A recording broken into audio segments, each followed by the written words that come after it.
باسم الآب والابن والروح القدس الإله الواحد أمين. بنعمة ربنا النهاردة نخلص موضوع الكبرياء من كتاب بستان الروح في آخر علاج لعلاجات مرض الكبرياء، المرض الخطير قوي.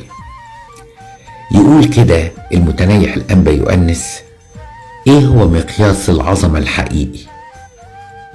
ونقول إن رب المجد يسوع صحح مفاهيم التلاميذ اللي كانوا بيتحاربوا بنفس الحرب، مين الأول ومين الأعظم ومين الأقرب ومين اللي هيكون على اليمين ومين اللي هيكون على الشمال.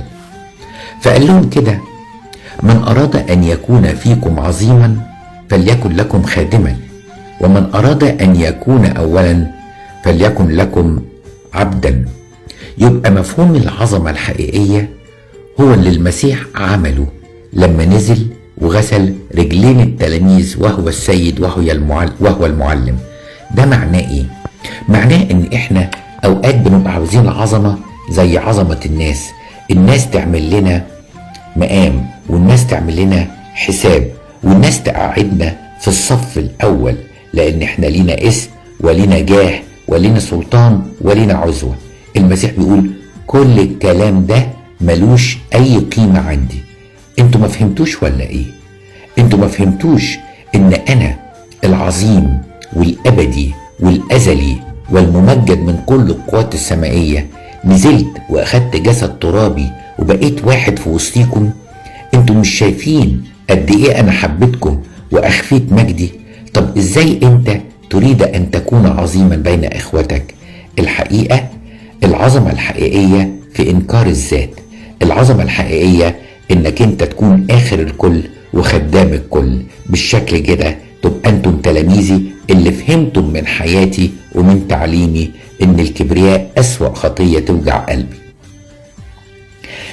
اخر تدريب هناخده علشان اقدر اعالج الكبرياء يقول كده: لا تكن سارقا لمجد الله.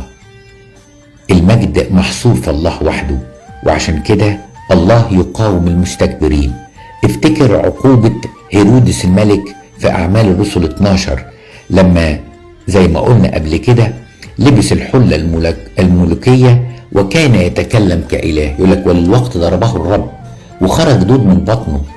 يعني فعلا من أحسن العلاجات إن الواحد يخاف قوي من عدم رضا الله أو غضب الله على القلب المتكبر. علشان كده بيقولك لا تكن سارقا لمجد سيدك. كنيسة بتعلمنا في كل كلمة نقولها: المجد لك يا رب، يا رب لك المجد.